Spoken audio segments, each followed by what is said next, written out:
I'm AJ Bianco from Podcast PD, a part of the Education Podcast Network, just like the show you're listening to now.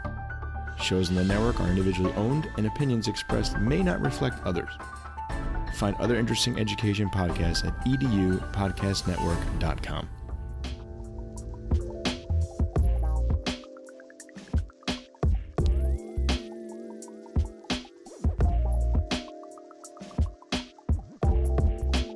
Hello, everybody, and welcome to another great episode of My EdTech Life. Thank you so much for joining us on this wonderful Tuesday evening, or it may be well into Wednesday, depending on where it is that you may be joining us from around the world. But wherever you are, thank you as always for making My EdTech Life what it is today. It is an honor and a pleasure to be here with you this evening, and I am definitely excited about tonight's show. We're definitely going to be talking a lot about amplifying creativity and just some amazing work. If you guys, I should have recorded the pre chat because, man, that pre chat was a podcast all on its own. But if the pre chat, yeah, if the pre chat is going to be anything like today's conversation that we're about to have, I am so thrilled. But before we dive in and I introduce you to my amazing guest, I definitely want to give a big shout out to Goose Chase. Thank you so much, Goose Chase, for being a sponsor of the My EdTech Live podcast. I really appreciate everything that you do. And friends, please go check out Goose Chase if you're interested in creating some interactive lessons for your students, creating amazing learning experiences through scavenger hunts and just little wonderful activities that not only you as a teacher can do, but also your students. Please make sure you visit Goose Chase at goosechase.com, and you can use code MyEdTech10 so you can take off 10% off of a district license, a school license, or a personal teacher license. So please make sure you check them out. So thank you so much, Goose Chase. Well, all right, ladies and gentlemen, the moment has arrived, and I am excited to introduce my amazing guest. I had the pleasure of meeting Chris at the Adobe Innovators conference that we had in Utah, and I'm just going to say that we definitely hit it off on the right foot. Great conversation. It was great connecting, and so this show has definitely been a long time coming, and I'm just excited to reconnect again with Chris. Chris, how are you doing this evening? Yo, I'm doing fantastic. I just got done with a hybrid class. I work for Islands of Brilliance, and we are doing some new programs. And you all know that time when you get out of a class and it feels really good. Yeah, and that's where I'm at. So I'm coming off of the endorphin rush of a really nice class and a good conversation with you. Awesome. Well, I'm excited. Like I said, that pre chat was amazing. And we're definitely going to learn more about the work that you're doing with Islands of Brilliance. But before we do that, Chris, if you have seen the show, and I know you've told me you have seen the show, this is one of my favorite parts of the show, too, where we definitely hear the superhero origin story. And as you know, Chris, I always tell my guests that if you are a guest on the My EdTech Live podcast, it's because you are somebody who's truly doing something that is just really based out of passion. You're doing something that's either amplifying creativity and just bringing technology and just that passion to the forefront. So I would love for you to just really share and make that connection with our audience. Tell us a little bit about your superhero origin story. Oh, it's such a fun question. And it's honestly one of my favorite parts of this podcast is listening to people's backstories. So I'll take you back to 2016, and I am in a meeting with a bunch of people at my university. At the time, I was working for University of Wisconsin-Milwaukee, and I was scratching my head. I was like, "Are we doing this right?" We were talking about assessments, and we had trying to make it just all about efficiency. And it was right around that time when there was a lot of really weird stuff happening in the country with rhetoric, and there was a lot of weird stuff happening in our system with leadership. And I just asked myself, like, where are my leaders right now? Who am I gonna follow? And I was journaling one night, and I was listening to one of the kind of debates, and was just writing the word me all the time, because that's all I was hearing was this kind of me rhetoric. And I got up to go do something. And when I came back, the notebook that I was writing in was upside down, and I saw we. I was like, oh, maybe I need to change this question. Instead of thinking about where's my leaders, I need to think about making a space for us. Like I just need to be the leader. So I did what, Hermione does. I went to the library and I started reading a whole bunch of books on leadership. And one of the books that I read was Leaders Eat Last by Sinek. And in early chapters, he has a quote from one of the presidents. I can't remember which one, but it's something along the lines of, if you inspire others around you to do more, create more, and be more, then you're a leader. And I was like, well, geez, I've been doing that for a large portion of my career. It was like a recognition of a mantle that I was already wearing. And so that was kind of a cool moment. Gave myself permission to really just lean in on being the kind of focal point in people's space, but not in the like, hey, pay attention to me, in the, I've got energy and love to give, and I'm going to do it as good as I possibly can for as long as I can with the time that I've got left on this little blue zoo. So that's been kind of my origin story, was like, I had to put on a new, like, recognize a new mantle. I love it. Now, Chris, now going along with your origin story, I always love to ask too, was education something that you knew you wanted to go into, or was that something that all came in maybe a little bit later in life?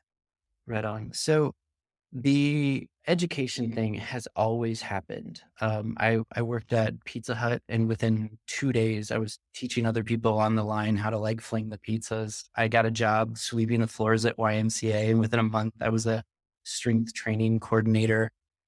So like the patterns were there. Like I always wanted to teach, but I didn't see it as teaching. I saw it as like, oh, I got this figured out. Let me help. Right? If you want the help, let me help. I would share the load with you. We can do it together. So it had always been that. Even in art school, when I was like thinking I was going to be an artist that shows in museums, I was still having the conversation of, well, what's it going to be like to be an art teacher, an art professor?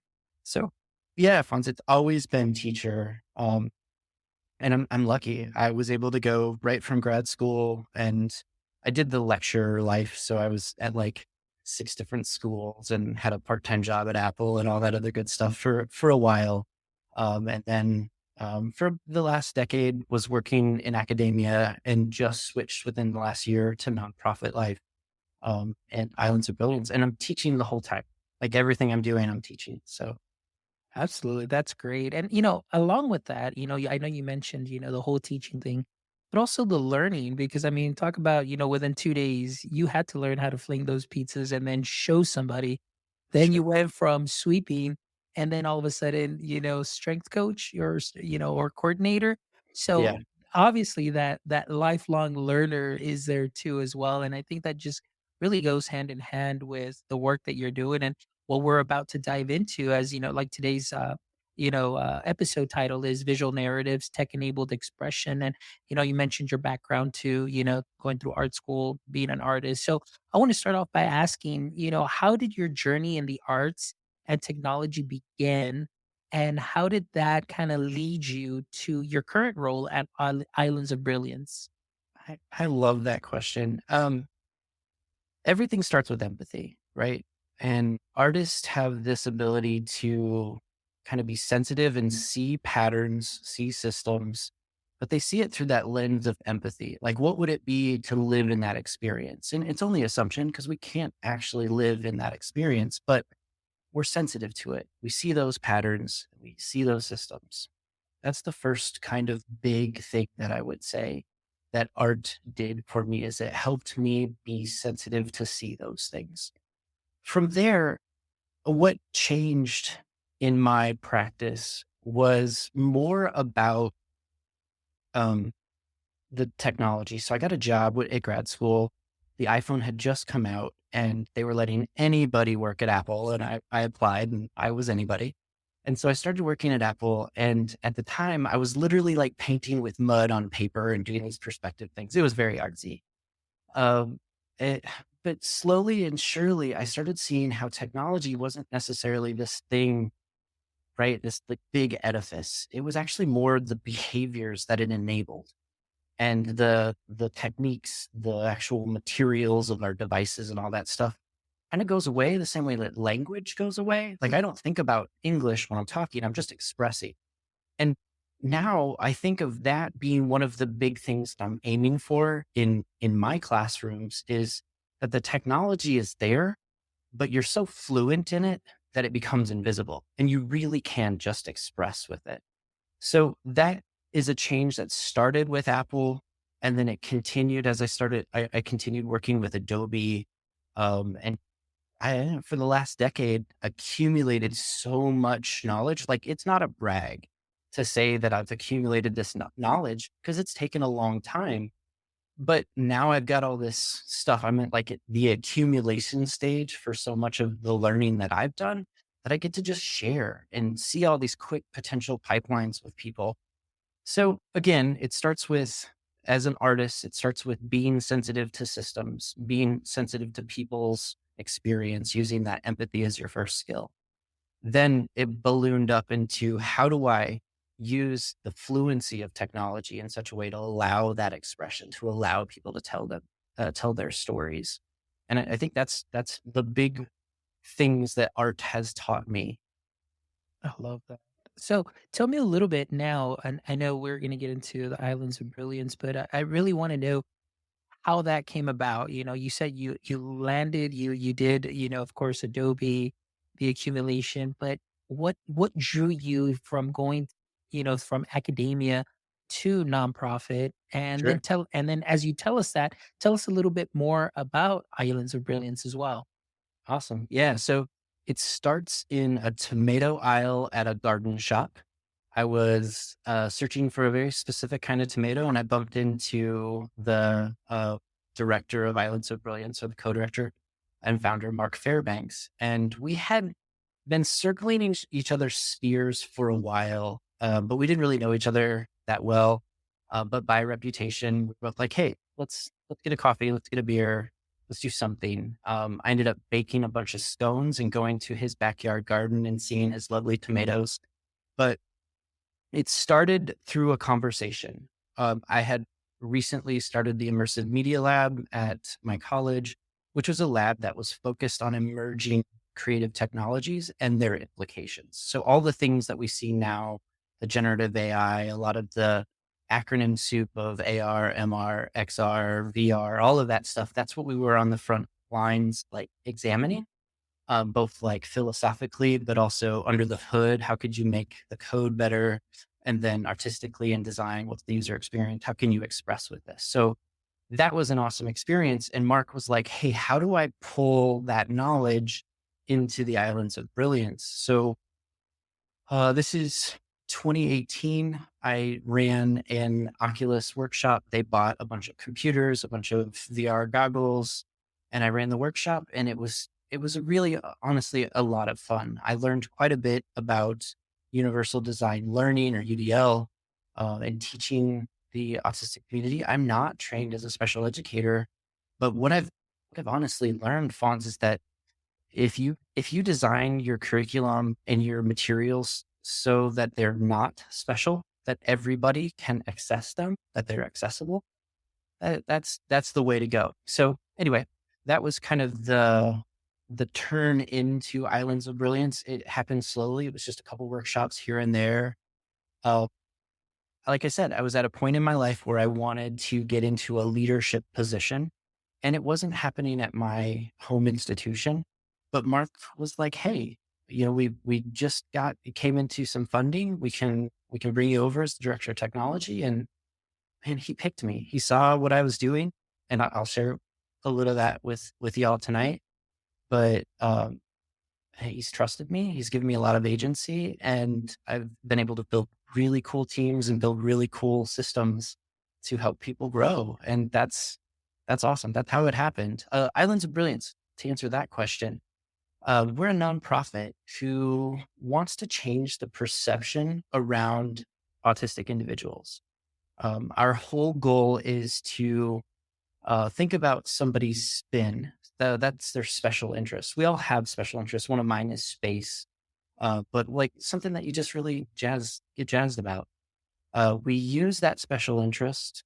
We pair that person who's got autism with a creative in the community.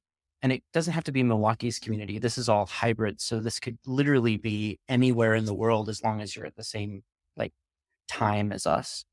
Like you show up at the same time as us. And then we use that special interest as the kind of foil, if you will. That's the thing that gets focused on. And at the early stages, around 8 or so, we're more or less just engaging with creativity and trying to pull these individuals into a place where they feel comfortable, they can communicate. A lot of the tools that we use gives the ability to share their stories visually. They become the master of the topic. They are subject matter experts in their special interest area. So you learn things about SpongeBob and Pokemon and Walking Dead that you didn't know. But it's just a delight to sit there and be in the presence of these minds that are just wired differently. There's nothing wrong. It's just a different wiring. And so that's been a big part of the early stages of what Islands of Brilliance does. We have a ton of different programs for that. Where I come in is in the later stages of the 14 plus cohort. I'm running something called Digital Academy and a bunch of different programs that address the needs of a 14 plus population that just so happens to have autism. That is amazing, the work that you're doing and really the passion and how just, hearing your road to this, it's just really, like I said, we're talking pre-chat and I just love the storytelling aspect of it and how you landed here and just really how careful you are and how deliberate you are and just sharing, the technology, the art piece. And more than anything, what I love that you mentioned here is hearing their stories, hear that they are subject matter experts, whether it be Pokemon, whether it be SpongeBob, whatever the case is, you get to hear about it and they feel comfortable sharing because it is what they know, it is what they are experts in, it is their spin, like you said. Yeah. And it kind of reminds me right now about the conversation that we had in the pre-chat. Really, I guess it was a variation of that. I didn't know that there was a term for it, like that spin, but that helped so much in the classroom. Those last 4 years before I transitioned into this role is really allowing the students to become those subject matter experts. And I Yeah. was kind of just that learning engineer. I would engineer at least the experience, but Love it. allowing them Love it. to become those subject matter experts by giving them a project to say, okay, guys, I did initial teach, but now you're going to do a little bit of research and I need you to act as that subject matter expert in doing some research. And then at the end, them explaining it in their own style, whether whether it was a Google slide, whether they did a screencast, whether they did a graphic, whether they just got up and presented and just shared the information. The fact that you're able to bring in their passion into it and make that connection, I think that is so powerful. So I absolutely So love true. that. So going along with that, you said you're doing the 14 plus or year old community. Yeah. So tell me a little bit more about how the creative technology has empowered your students that you've worked with thus far. Well, I think this might be a pretty good moment to actually show some of the digital whiteboards so that people can see that. But as a little setup, uh, one of the things that I like to think about. So I'm the director of technology for Islands of Brilliance, and I sat down with Mark and Margaret, the co-founders, and said, I think our job is to give. Give as much fluency to the students as possible, but not necessarily worry about the tool, but think more about the technique and how that technique allows them to share their stories visually, right?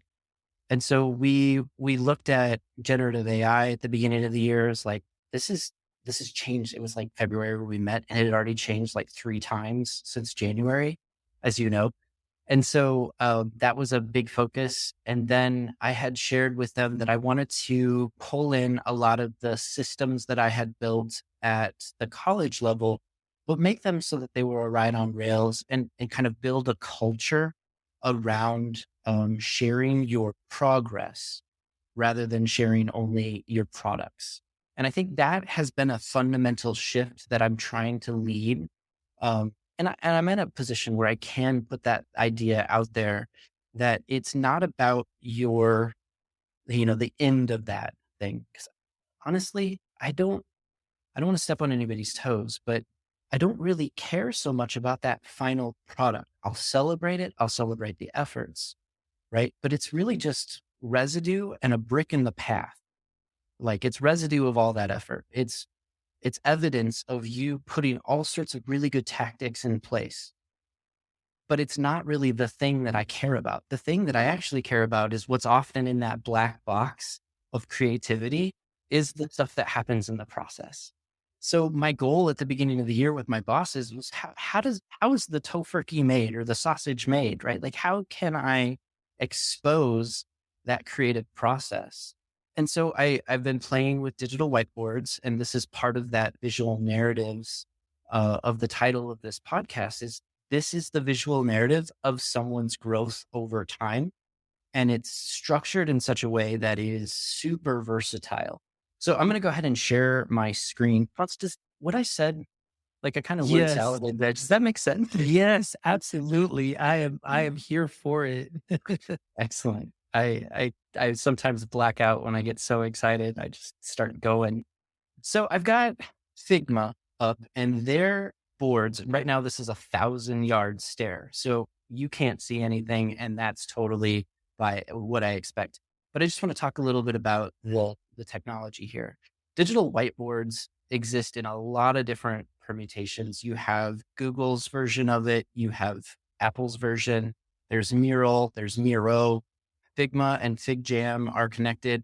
I'm attached to Adobe, and there's maybe going to be a relationship between Figma and Adobe sometime. So that's why I'm kind of sticking with Figma for now. But as an Adobe education leader, I really want to be leading the way on how to use these platforms. And so I'm just going to share with you the first thing that I did is I created a team at Islands of Brilliance. I'm so proud of this team. We have our Scrum boards. We have our calendar for the year. We have each one of our sprints here. So like as I zoom in, you can start to see the details, but that doesn't really matter. The thing that I think is really important is if you're running a creative team, creativity should be a big thing that you put out there. And so my team is constantly sharing the different images that they've made. And again, it's like growth over time. You can literally see people's growth as they kind of develop new skills, like from one week to the next. And I'm so very proud of them. We've got 4 quarters under our belts of this. So at Islands of Brilliance, I run the creative technology team. These are 4 creative technologists. Our team is growing, and every day we come in and we work. Now, that's not the students. But it is important because these are the teachers of the students. And, what's good for the students is also good for the teacher. So I'm going to show you 2 different programs that we currently have up. One is something called SideQuest. And you're seeing this from, again, 1,000 yards away. And then another one is called Quest. Quest is kind of our cream of the crop. It's what we have for our self-determined students who apply with a project. They get awarded a 3-week, 6-week, or 9-week project with us. And they have access to 2 mentors and everyone else who's on the quest for the duration of that time. We meet on Mondays and Fridays. On Mondays, we say what we're going to do. On Fridays, we talk about what we've done and we give all sorts of feedback. But a moment of growth here, we have a student who is older and is doing some animations on a special kind of mammal that's a ancestor of the giraffe. And I had showed this student some techniques from Instagram about using animation and following a path. And then just like what they said about how they followed this path. And like, I asked our students to put the date and to put something on there. And so this is one of our individual students who is like learning brand new skills. But remember how I said I wanted to see what's inside the black box of creativity? This is it, right? This is literally that moment, that milestone of I just learned a new skill and now I'm applying that skill and I can see exactly when it happened. And that's awesome. My team and I are on it too. We're all doing stuff. I'm doing a coloring book for the Cudahy Art Coalition, which is a nonprofit that gives scholarships to students in our area, which is totally fun. We have a little dachshund who, totally inside, he finds a chrono collar. He doesn't quite know how to use it, but every time he barks, he jumps to a different year. And so the coloring book is Barnaby jumping through different years. My dachshund is named Barnaby. But yeah, I get to use this as a way to teach my students in Quest, how I'm processing things. So that's Quest. That's one program. It's kind of like I said, the cream of the crop. The other program that I run is something called SideQuest. And at the top of this, I was saying I was just coming off this really wonderful class. So let me talk about SideQuest just as a basic structure here. It happens over 2 days and it's 4 hours. So it's literally like a side quest in a video game. It's not the main thing that you do. It's something that you literally derail off your normally scheduled gaming and you go and you grind, you spend a couple hours, you come back with new toys, new skills, new techniques. This is that. So the first night I'm going to actually go back to a prior one. This is the side quest where we were focused on AI image generation in Adobe Firefly. The dates on this one were September 12th. It was still in beta, and September 13th. It left beta while we were in the class. Talk about being on the edge of education technology, right? So at the beginning of each class, we structure it because all students like structure. So we have a question of the day, and this time the question was, you're opening your lunchbox. What's something that would make you laugh when you opened it up? And so just live, we do image generation based on that question of the day. And then we just have like our quick little tech check. We all go through the same tutorial for the first day. I'm literally teaching them how to teach themselves. I make it an explicit point. This is here for you to learn how to teach yourself how to do things. Because often students, especially creative students, are waiting for someone to teach them a technique when YouTube exists. Like everything is out there in multiple ways. So what we do is we lovingly go through and we filter through the topics and we find just the best, choicest videos and we put them into the whole entire side quest. And then we find all of our extra videos are turned into little snacks. They're usually like 6 minutes, 10 minutes, 5 minutes. These little quick things that are related to the main one that students can go do. Now, this structure, I'll just take a second longer on this. It's gorgeous. And I mean it. It really works. The first night, we're all looking at that same tutorial. We're pausing it. Anybody who's got a question is able to ask that question. Everybody's supporting each other and it's hybrid. So we have a mentor who's in Chicago and a creative technologist in Chicago and myself. So we're all kind of doing it all simultaneously, which is kind of rad. But then after the first hour, you can see the iterations start to come in. And so we're all following the same tutorial. So we're all learning how to do the basic, text effect and image generation. These are the students. I also keep the detailed personal information off here so that I can show this without having any real concerns. This one's hilarious. This is rainbow colored toad warts was the prompt for shade. So funny. Like, really? Where'd you come up with that, homie? I love it. I asked Garrett how he's doing. He's like, not everybody makes a tiger wool, but I did. And then after he made this one, he's like, I'm on fire. Literally, I'm on fire. This is so fun. Like he's having a great time. So you can see this is day one. One thing I would say is that mentors do not know the content. So everybody is learning the tutorial at the same time. There's benefit to that because I'm able to teach students how to categorize information as it comes in because that like having an attachment to a prior bit of knowledge is so helpful. And teaching students to like always look for those associations and categories is a part of the lesson. The other thing is that I can kind of get on the same level with them, and there's no longer this like weird power imbalance. There's an experience imbalance, sure, but there's not a power imbalance. We're all learning together. And boy, that's really, it's really nice. It's really, um, day 2 comes around. First thing we do another kind of activity. This one was each one add one. And so it started with, you can actually see the sentences. Seagulls riding a roller coaster in a theme park was the first one. And then it was neon colored. So and the next student added neon colors on a roller coaster, and the neon colored seagulls riding a roller coaster at night. And you can see that it just kept generating. But that is such a fun way to use this emerging generative technology as a stoke at the beginning of the class. It teaches collaboration. It teaches listening skills, improvisational skills, and they make something together. Like it's an artifact of their combined effort. And I think that there's a good metaphor in there somewhere. Pretty sure. Anyway, we use our first of our power tools on the second day. So this is coming from Pooja Agarwal's Powerful Teaching.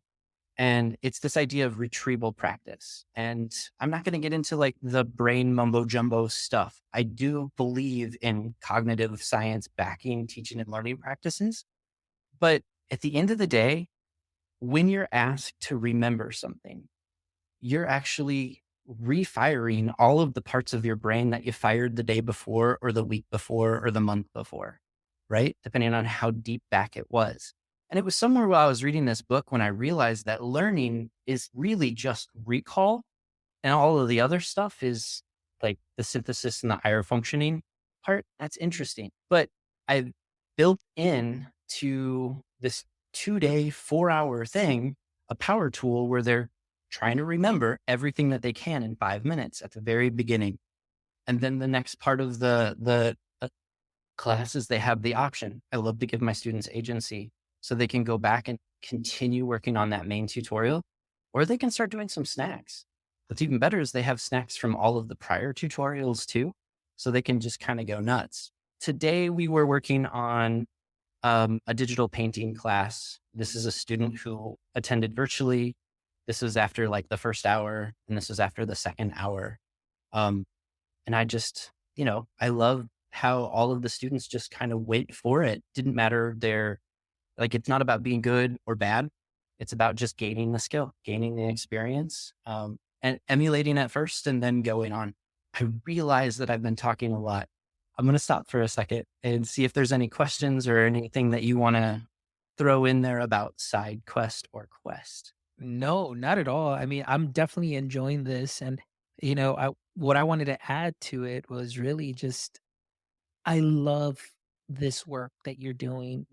This is something that this would work in a regular classroom setting, just kind of putting things together. And I love that you mentioned the collaboration, the creation, co-creating together, the important skills that you build there, those soft skills that are so important that many times we overlook because again, like we were talking in the pre-chat, it's just so highly test driven and we're giving standardized tests, but yet, of course, not everybody learns the same way. So why are you standardizing our learning too as well? And I love the fact here that the students have that agency, and that is so important, Chris. So important. I love these artifacts are amazing, and the fact Mhm. that you're showing from where they began to where they're at now, and they're Yeah. taking, making a note of each process and learning together and learning more about themselves and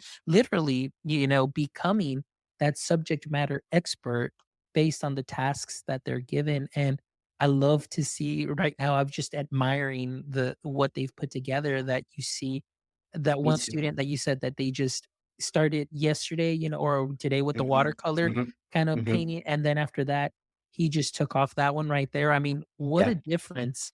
That's less than an hour Oh my gosh. of work, right? Like, talk about changing the perception.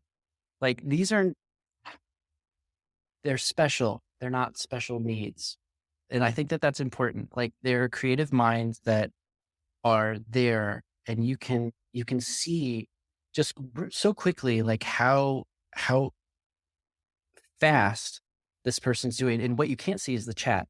When I said, okay, it's time to go, the person in the chat was like, I don't want to stop.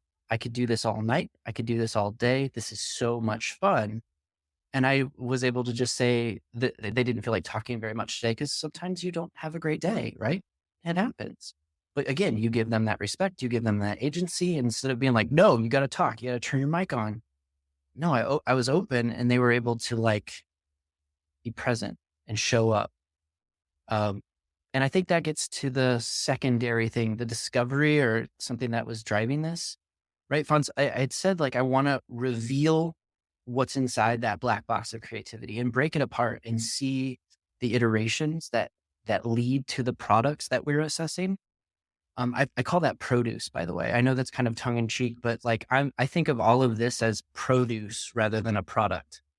And I'm gonna die on that hill. I think it's a great terminology for what this is. It's all these really fresh, juicy fruits that I get to think about and consume and just enjoy, right? But the deeper thing is my jam for the last couple of years has been creating these virtual spaces where people can see one another for their potential, right? Like they can quickly see each other here and know, like how they're growing.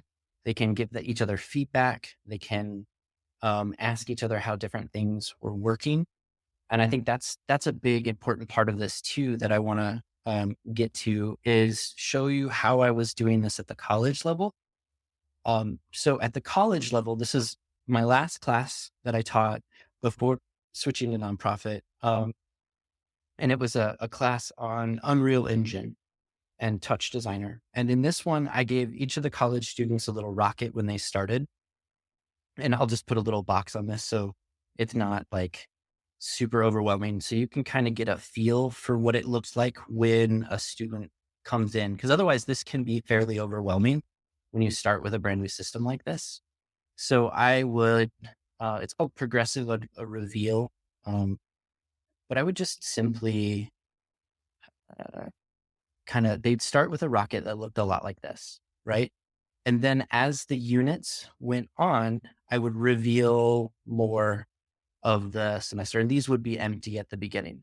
But the thing that I think is really kind of interesting about these three things, right? Remember, my goal was to show the creative process through iteration, but to also kind of change how students were thinking about their grades and their idea of assessment. And then lastly, to make sure that people could see each other for their potential. So I'm going to delete this here so you're not seeing it. There's a reason why all these rockets are together. And it's because while you're learning individually, there's something so compelling about learning with a group of people who are similarly engaged. And all of these folks were all like in the class at the same level. And so I grouped them based on that engagement, not on quality, not on grade, because I actually didn't grade them at all. But it's all about like, I'm really engaged. I really want to talk about this, and we can have higher level conversations because of that. So that's a part of this idea that there's a group that is kind of supporting each other, inspiring each other, giving each other formative feedback, heck, giving each other summative feedback. Like, why not? But let's talk about that feedback. The students were trained, and it took some training, right? Like this doesn't happen overnight, to put their iterations into this space for the unit. And so the very first iterations that come in, they look like this, like literally it's a blank space, right? And then they scale these things down. They start to show how they're learning the new skills over time. You can start to see it like when they're leaving notes. Yeah, I'm going to start over. I made grass. Again, this is like a pretty high tech piece of software. Unreal Engine is no joke. But I kind of train them to show like, hierarchically, visually curating their information, which is very much an ISTE thing, to like make sure that they are putting forward information that validates their relationship to the unit's essential questions. That right there is an important sentence. This stuff validates these sentences. These look a lot like a rubric, Fonz. They're not. I was very specific about how I started these self-affirming statements. These are information statements, but they're information that always starts with you, and it always finishes with either you can, you understand, or you know how to. These are self-affirming relationship statements that are just so happen to be the essential questions of this unit. And what the students do is at the beginning of the semester or the beginning of the unit, I'll ask them, okay, tell me, do you understand the basic terminology of this part of this thing? And they have this little slider that they can be like, I've heard of it. I would need help, right? But this little slider, this is the thing that I think is so cool because it's them telling me what their relationship is over the duration of the unit. And it doesn't like go away. Like all of these statements are still able to be changed throughout the semester as well. And so it's not like the deadline passes and therefore none of this information is important. No, I'm scaffolding it in such a way that the information from unit 1 is going to absolutely support what we're doing in unit 2. But that doesn't mean that like something that was yellow or red in unit 1, that's a simple mapping. Red, I don't understand it. Yellow, I've seen it. I would need some help. Green, I totally understand it. I think the new thing here is, for seeing each other's potential is this last one. And I got this just so very recently. And next time I implement this structure, it's this blue icon means that I am ready to teach this without looking it up. Now, here's the reason why I think that's so important. Fonz, I don't really want people to think about me at all in the classroom, right? I want them to think about each other. I want them to understand that this resource that's right next to them, all 5 of these people, is way more important than that guy in the classroom that's at the front of the room, right? Like, if I can somehow find a way for them to share authentically in a validated way that they are ready to teach anyone else that's around them just by putting that to a blue, that's so cool. Now I've got a whole classroom that's set up so that you can just quickly say, oh, you know how to do this? Can you show me at break? Can you show me how to do this? And like, I've set that conversation up without ever having to lift a finger. I think that's so cool. So this little complex of a validated throwdown space, self-affirming essential questions that, by the way, has links directly to the YouTube, sometimes to the minute of what they would need. So if I do have like a go-getter who wants the information right now, it's right there for them. And then this interactive slider that lets the student teaching and learning geek out. This is a feedback-driven metacognition unit, right? Like I understand my relationship to this knowledge. Here is how that works. And under the hood, that's all that looks like. That's it. It's just a GIF. I'm sorry. It's just a PNG with a little hole cut out. I just proposed a thing for ISTE to teach people how to make these, but we'll see. We'll see if that goes through. We'll see. Cross our fingers. So that's it. Like that's a lot of what I'm about. I really want to thank you for giving me an opportunity to share this. Do you have any questions?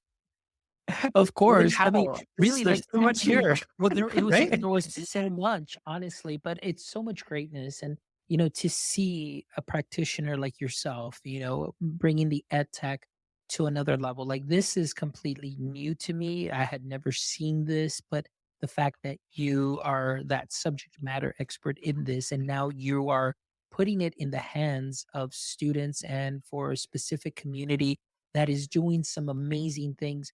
To me, it just goes to show, like you mentioned, it's like, hey, it giving them agency and giving them opportunity to create with a little bit of guidance and a little bit of learning, engineering right there and setting them up. Your passion really comes through, which is something that you mentioned. And we talked about it in the pre chat, which is finding that potential within you and doing the work. I mean, Chris, I am in awe of this practice, honestly, because of the way that it does draw out that potential for that one student, whether it was in academia or whether it's here through Islands of Brilliance. You are drawing something out of them that many people maybe never thought of. And going back to our conversation about listening to stories and pulling the story, like getting out more of what's there, you're doing that. And for me, it's so like it's filled my bucket today to know that there's somebody that is doing this, and the work that you're doing and the love that you're putting behind it, because it really shows the passion that you have for your craft, for your students, and in building them up. And yes, you're showing that potential. Now, I love the fact that they get to see also their creative process and learning and reflecting and refining and reiterating. And I love the way that you put it, that final product, yes, it's great, but the work that went in to get to that final product, that is the amazing thing. And I kind of liken it to maybe ourselves. It's like I know, like and okay, I don't want to sound conceited or anything, but I mean, I remember when you and I first met and you're like, "Oh my gosh, like, oh my gosh, it's you, like, my ed tech life and this and that." And I was like, That's "Well, that's kind of weird," like, getting that kind of reaction. But I guess in that sense, making that connection of, the years that I've put into doing this, the work that goes behind it, and people oftentimes they see the finished product, but they don't see the behind the scenes, the iteration, the failures, the grit, the resilience, the learning, and the hours of work. And here, the way that you set this up, the students get to see that. And it's a beautiful artifact. And yeah, that's what I love, man. Yeah, they get to see their potential, they get to see their growth. And it's something that is visible. And it's something that they can easily share with anybody, and anybody can see, wow, what an amazing progression. So, yeah, I am in awe of this, and I hope that really Isti, like, accepts see. yeah, accepts your Who knows? proposal and everything. Well, But, people will hear it here at least, right? yeah. Like this crowd is my people. So Yeah, yeah, absolutely. Well, I mean, we're still not done. I still have a couple of questions, but, I know yeah, we're running short on time and everything, and I yeah, respect your time, but I gotta know, at least maybe if I can get 2 more sure. questions in and Hey, so I've on. got But time. I'm oh, I'm okay, game. perfect, This is perfect. for you. Excellent. Thank you. Well, I wanted to get to this following question, because I know when I met you, and right now you said, you're really into space. I noticed some art that you had over there Yes, in Utah. yes, But then I also know that you're really heavily into roller coasters as well.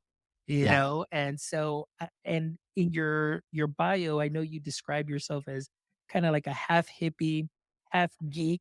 So I want to ask you, how did these two facets of your personality influence your approach right in on. ed tech? Yeah, well, the ed tech spin here. This is going to be interesting to aim at there. So let me just.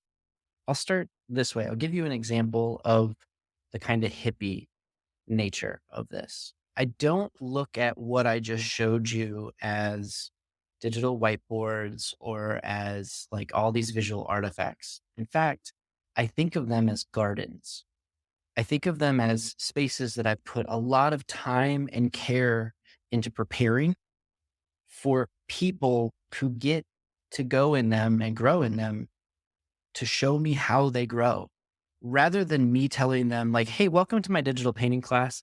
This is how you're going to do it. And these are the dates that I want you to turn things in. It's welcome to this class. I cannot wait to see how we grow together. And we're going to get to see how we grow together.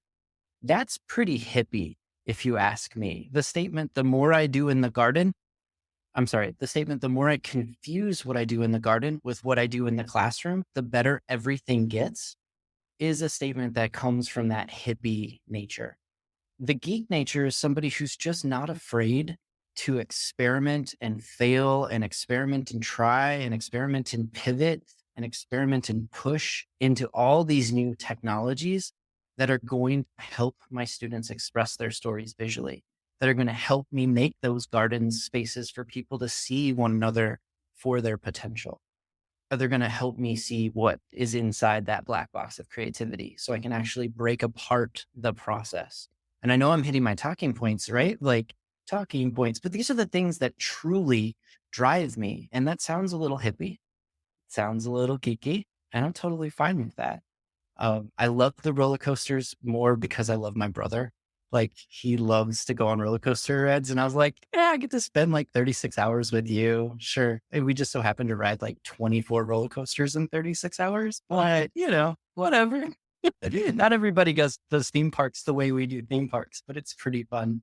The space thing, that's like, I grew up very religious and now I'm much more like, we're all connected. We're all moving together on this big blue zoo that just so happens to have the ability to point out, say, hey, isn't that beautiful? Like that's kind of a neat moment for me. And so that's really why I like space, because it makes me feel so precious and so insignificant simultaneously.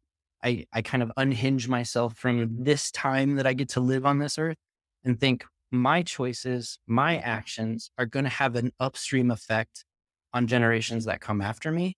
So I'm going to use this. I'm going to try to do what I can to not do what was done to me in education, but try to find new ways for other people to try new avenues and new approaches. So that's my half hippie, half geek spun to ed tech. Does that? Yes, I absolutely love it. And honestly, like it really does come together so well. I mean, I can see it, I can hear it. I mean, just with what you shared with me and the way that I mean, you're just such an awesome person. Like honestly, like everything that you're doing, I don't know, it just comes together in Yeah. an amazing way, man. So just keep doing what you're doing, Chris. Like you're Thank you. definitely somebody that's inspirational and just definitely somebody that's doing something wonderful and leaving a mark. And again, I guess going back to that garden, you're really planting a wonderful seed in the lives of every single person that you're working with, whether it Yeah. was through academia here in Islands of Brilliance too, and even, when we get to meet in Utah or wherever we get to meet next, man, you're Heck definitely yeah. putting some seeds there. And, I'm loving it, man, because you're definitely, Super. reaping some amazing, amazing produce. That's, but Yeah. it's just wonderful, man. It's wonderful. And it's just really exciting. All right, man. Well, I mean, I've had a wonderful time, and maybe Yeah. we'll definitely need to be back for a part two because there's definitely so much more to dive I'm game. into. But you will definitely schedule that for a later time and really get into it a little bit more. But before we go, I always love to end the show with the following three questions. So, Chris, if you are ready to go, hopefully, like I said, if you've seen the show, you're familiar with the last three questions. So, right now, my first question to you is, we know that Superman's greatest weakness was kryptonite. So anytime kryptonite was close by, it was just like made him cringe, just weakened him completely. So I want to ask you, Chris, and from your perspective, in the current state of education, what would you say is your current edu kryptonite? Yeah, I thought a lot about this one, and I think right now that it's kind of a toss up. And both come from policy that allows for charter schools to exist, and yet charter schools have a place, but how they're like siphoning off money from the bigger education system is tricky. And I don't want to step on anybody's toes with that, but that's like one thought. The other thought is all of the institutional kind of power structures that have been built into academia to the point where like we don't really know where they came from. Some of them are a bit folklore in fact, like why do we have grades? Like where did those come from?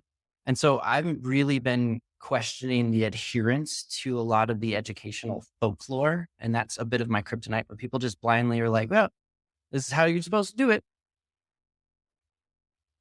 There you go. That is a great answer. I'm with you on that second one. It's like I know I had Amy Mayer maybe probably like about a year ago, and she said, "Oh, the twatty, this is the way we've always done it," and It's dangerous. those to me are like the most dangerous words. And I know I posted recently that clip, and I said, just because those policies or those procedures work at that given time doesn't mean that they're currently working now. We need to get out of our comfort zones and think things through differently because the times have changed and we need to make Yeah. sure that we adapt. So yeah, definitely.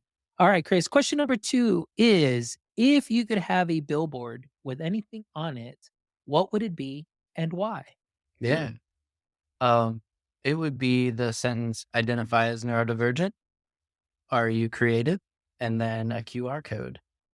That would be it, because I want more people who like, because I know that there are students that I talk to in Milwaukee who are in like Albuquerque and Saskatchewan and other multi-syllabic cities throughout the world that I want to work with, that I want to help grow.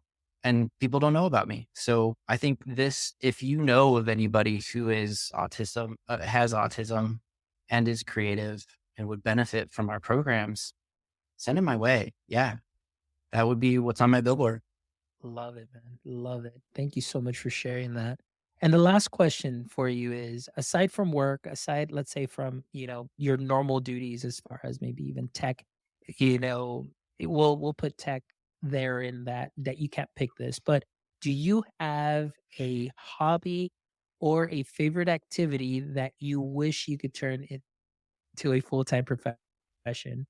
Yeah, I think when I retire, I'm going to become a gardener somewhere. Maybe it's for my own property, but let's face it, I'll probably never retire. But I love gardening. I love making spaces for things to grow and going through that whole cycle. I think it's just endlessly fun.